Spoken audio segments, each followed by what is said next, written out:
মা এই অধম সন্তানের প্রণাম গ্রহণ করো মাগো।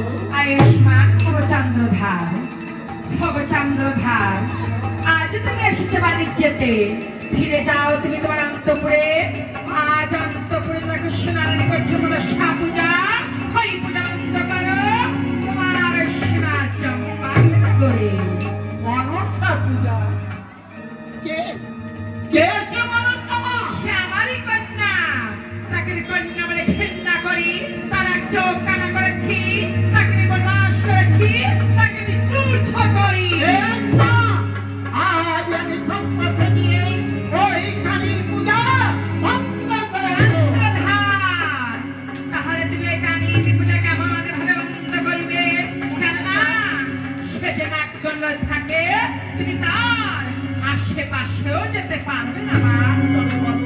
বলো মাতা, আমাকে কি করতে হবে? চন্দ্রধার, আজ আমি তোমাকে একটা হামেতাল দান করছি।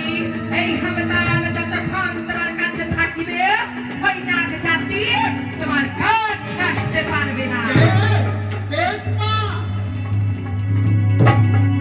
মনে থাকে চন্দ্রধার, এই হামতাল আর একটি মন্ত্র তোমার এই কর্ণে দিয়ে যাচ্ছি। হারানো ধান আবার ফিরে পাবে। এসো এসো চন্দ্রধার। মনে থাকে চন্দ্রধার, এই হামতাল আর এই মন্ত্র কখনো দূর করিবে না। আজ তুমি চিরকাল শিব দুর্গার পূজা করেছ, শিব দুর্গার পূজা করিবে। আমি চিরদিন তোমাদের পূজা করে এসেছি। আর জীবনে যতদিন বেঁচে থাকবো তোমাদের পূজাই করবো না। কোথায় কোথায় মাটিবা? আদেশ সরকার করে নৌকা চালাও, তত্ত্ব আসো।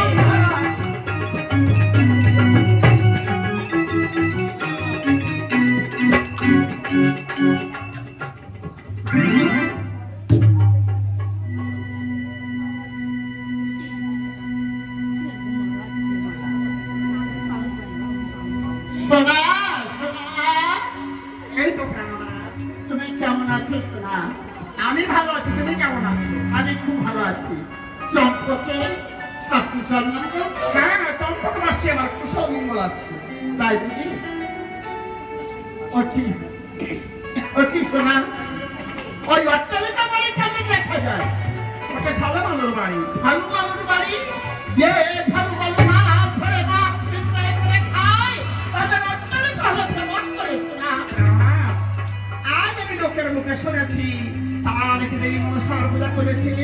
ওই পূজা করে অর্থটাকা আমার ঘর বাড়ি করেছে। কি বললে?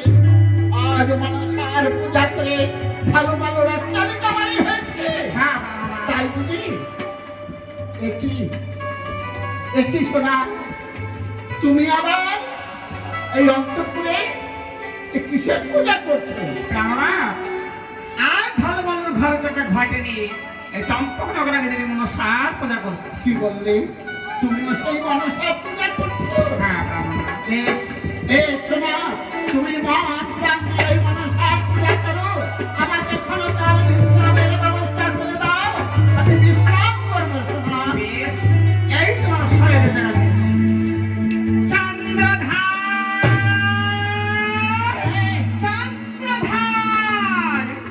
হে কি চন্দ্রধার, আজ তুমি সোনা রানীর কথা শুনে সবই ভুলে গেছো। তোমাকে না বলেছে কালীর পূজা বন্ধ করতে, আজ তুমি কালীর পূজা বন্ধ করনি।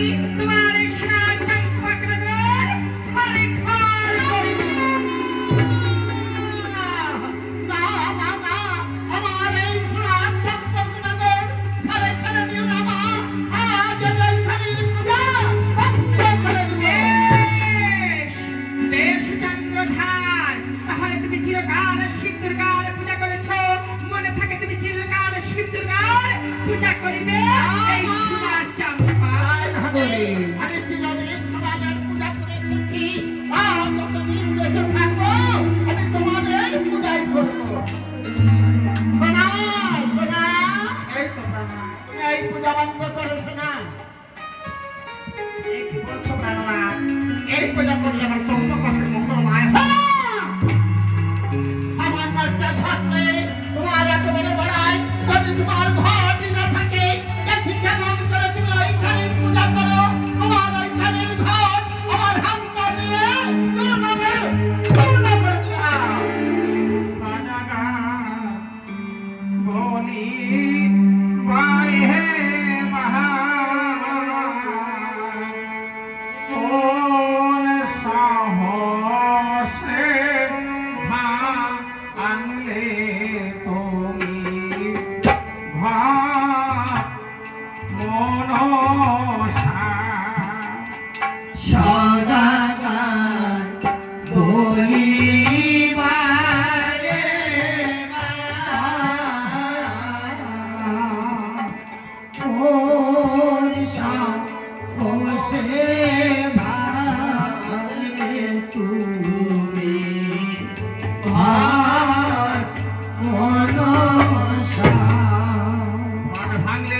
বলিবারে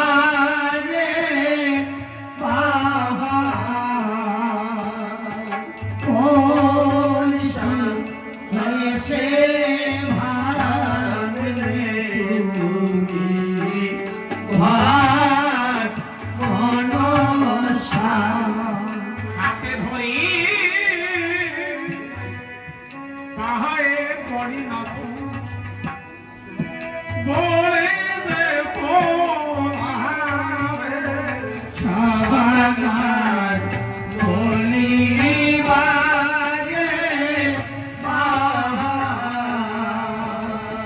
কোন সে ভাঙলে তুমি ভাত মনসা অহংকার করেছিল আমার রাজা যে না সাবাগার বলিবারে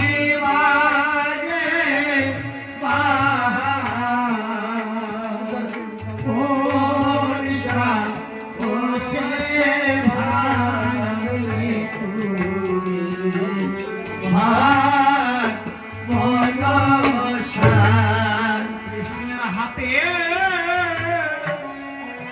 রাজা কংস আমার হয়ে গেল সাবাগার বলিবারে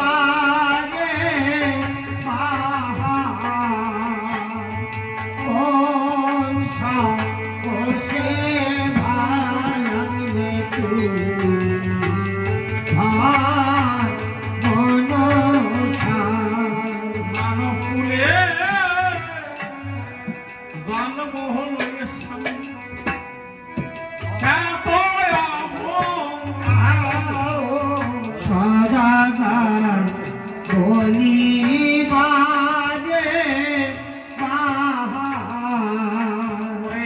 দেব পারো সহনে প্রাণনাথ করোনাতে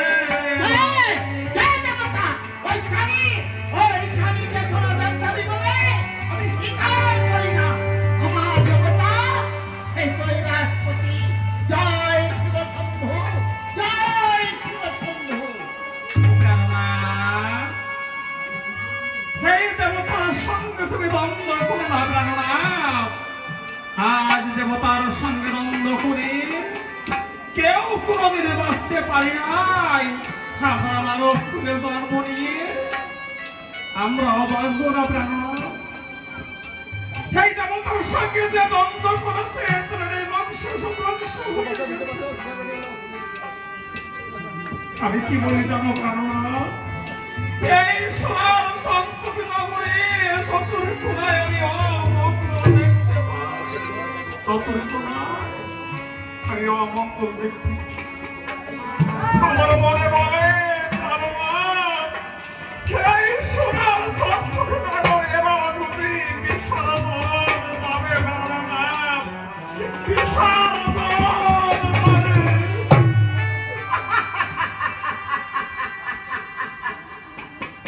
তোমার দেখছি মাথায় খারাপ, তাই আমাকে ভয় দেখতে পারে ওই কালির পূজা করতো।